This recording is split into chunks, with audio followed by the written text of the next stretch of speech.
Hi, I am Kirk Kenny, and in this video I'm going to talk a little bit about lo-fi banjo. A couple years ago I was listening to a lot of lo-fi hip-hop, and I was also working on Brad Leftwich's banjo book, which is great, and thinking about other grooves I could use in old-time and bluegrass music for the banjo. When the pandemic hit here in Shanghai, I didn't go out, so I was reading a lot of news and getting kind of freaked out, so I was trying to think of ways I could calm myself down, and lo-fi hip-hop was a huge help.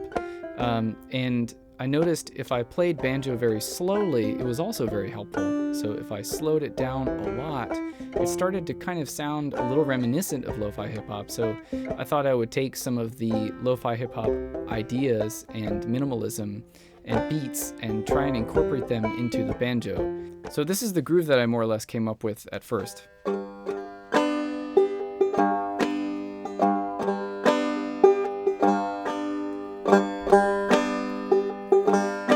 So I'm using the thumb to do the upbeat part, and I was thinking about how I could incorporate that into the banjo sound while I was playing the tunes. So I started experimenting a little bit, kind of like this.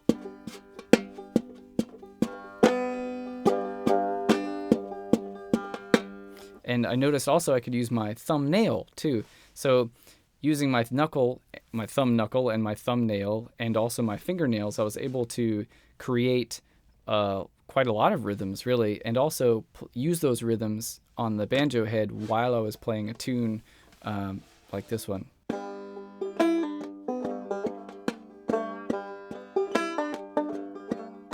Or something like that. So let me show you some specifics of the techniques, and we can zoom in a little bit close so you can see what I'm doing. The thumb knuckle is almost perfectly placed to create a downbeat rhythm as you play the index finger of the claw hammer stroke.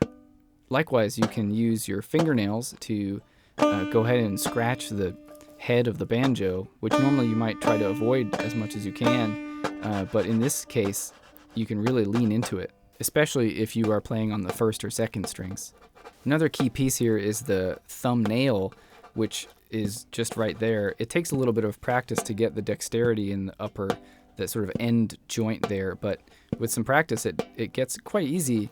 I have a hitchhiker's thumb, which I think probably helps, but I don't think you need a hitchhiker's thumb to make it work.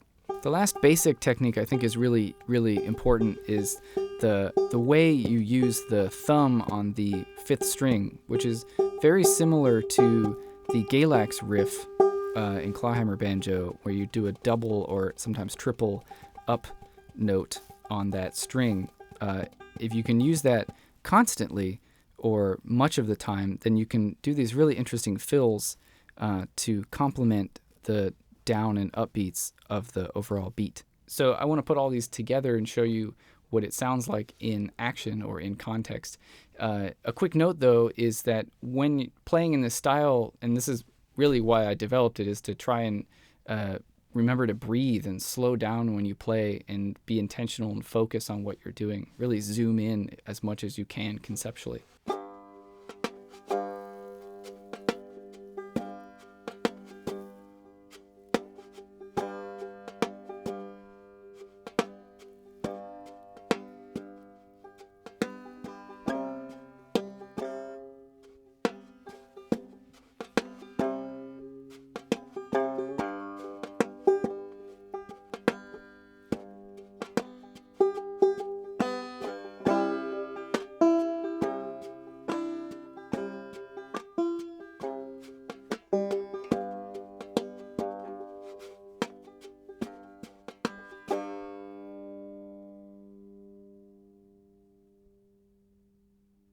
So that's what it would look like all together. Even just now as I was playing, it's always a bit of a challenge to remember to breathe and slow down.